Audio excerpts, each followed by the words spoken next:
ಶ್ರಾವಣಿ ಅಜ್ಜಿ,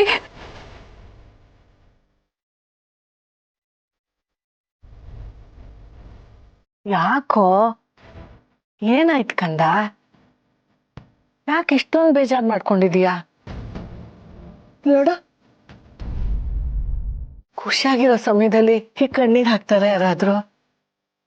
ಏನೋ ಮುಖ್ಯವಾದ ವಿಷಯ ಹೇಳ್ಬೇಕು ಅಂತಂದೆ. ನೀನ್ ಹಾಗೆ ಹೇಳ್ದಾಗಿಂದ ನನಗ್ ನಿದ್ದೆನೆ ಬರ್ಲಿಲ್ಲ ಗೊತ್ತಾ? ನೀನೇನೋ ಹೆದರೋ ಅಂತ ವಿಷಯ ಅಲ್ಲ ಅಂತ ಹೇಳ್ದೆ, ಆದ್ರೂ ನನಗ್ ಸಮಾಧಾನ ಆಗ್ಲಿಲ್ಲ. ಏನಾಯ್ತು ಕಂದ? ಅಜ್ಜಿ, ನಾನಿನ ಹತ್ರ ಒಂದು ಸತ್ಯ ಹೇಳಬೇಕು. ಇದು ನನ್ನ ಬದುಕನ್ನೇ ಬದಲಾಯಿಸಿರುವಂಥ ಸತ್ಯ.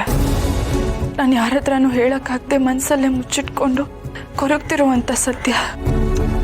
ಇದು ನನ್ನ ಪಾಲಿಗೆ ಸತ್ಯ ಆದರೆ ಸುಬ್ಬು ಪಾಲಿಗೆ ಇದು ಸುಳ್ಳು. ಇಡೀ ಪ್ರಪಂಚದ ಪಾಲಿಗೆ ಇದು ಸುಳ್ಳು. ನಾನು ಏನು ಮಾಡಲಿ ಅಂತಲೇ ನನಗೆ ಗೊತ್ತಾಗ್ತಾ ಇಲ್ಲ ಅಜ್ಜಿ. ಅಲ್ಲ ಶ್ರಾವಣಿ, ಯಾಕೆ ಹೀಗೆ ಒಗಟೊಗಟಾಗಿ ಮಾತಾಡ್ತಿದೀಯಾ? ಸುಳ್ಳು ಅಂತಿದೀಯಾ, ಸತ್ಯ ಅಂತಿದೀಯಾ? ಅಷ್ಟಕ್ಕೂ ನೀನ್ ಏನ್ ಹೇಳ್ಬೇಕು ಅಂತಿದೀಯಾ? ನಾನು ಈ ಪ್ರಪಂಚದ ಮುಂದೆ ಒಂದು ದೊಡ್ಡ ಸುಳ್ಳು ಹೇಳಿದ್ದೀನಿ ಅಜ್ಜಿ. ಆ ಸುಳ್ಳು ನಿಜ ಅನ್ನೋ ಹಾಗೆ ಎಲ್ಲರೂ ನಂಬಿಸಿದ್ದೀನಿ. ನಾನು ಮಾಡಿರೋದು ತುಂಬ ದೊಡ್ಡ ತಪ್ಪಂತ ನನಗೆ ಗೊತ್ತು. ಆದರೆ ನನ್ನ ಪ್ರೀತಿನ ಉಳಿಸ್ಕೊಳ್ಳೋದಕ್ಕೆ ನಾನು ಮಾಡಿರೋ ತಪ್ಪು ನನಗೆ ಸರಿ ಅಂತಾನೆ ಅನ್ನಿಸ್ತಾ ಇರುತ್ತೆ. ನೀನ್ ತಪ್ಪು ಮಾಡೋದಾ? ಲಲಿತಾದೇವಿ ಮೊಮ್ಮಗಳು ತಪ್ಪು ಮಾಡೋದಾ? ಸಾಧ್ಯನೇ ಇಲ್ಲ ಬಿಡು, ಸಾಧ್ಯನೇ ಇಲ್ಲ. ನಾನು ನಿನಗೆ ವಿಷಯ ಹೇಳ್ತೀನಿ, ಅದಾದಮೇಲೆ ಅದು ಸರಿನೋ ತಪ್ಪು ಅಂತ ನೀನೇ ನನಗೆ ಹೇಳು. ಅವತ್ತು ಮದುವೆ ಮನೆಯಲ್ಲಿ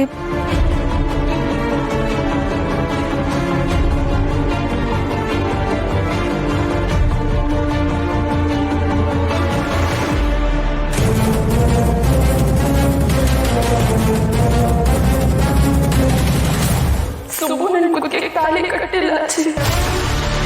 ನಾನೇ ನನ್ನ ಕುತ್ತಿಗೆಗೆ ತಾಳಿ ಕಟ್ಕೊಂಡು ಅದು ಸುಬ್ಬು ಕಟ್ಟಿತ್ತು ಅಂತ ಎಲ್ರಿಗೂ ಸುಳ್ಳು ಹೇಳಿದೆ.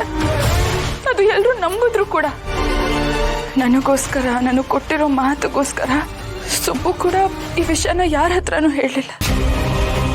ನಾನು ಇನ್ಯಾರನ್ನೋ ಪ್ರೀತಿಸ್ತಾ ಇದ್ದೀನಿ, ಅದಕ್ಕೋಸ್ಕರ ಹೀಗೆಲ್ಲ ಮಾಡಿದೆ ಅಂತ ನಾನು ಸುಬ್ಬು ಹತ್ರ ಸುಳ್ಳು ಹೇಳಿದೆ. ಆದರೆ ನಾನು ಪ್ರೀತಿಸ್ತಾ ಇರೋದು ಸುಬ್ಬುನೇ ಅಜ್ಜಿ. ಅದನ್ನ ಅವನ ಹತ್ರ ಹೇಳೋ ಅವಕಾಶನೇ ನನಗೆ ಸಿಕ್ಕಿಲ್ಲ.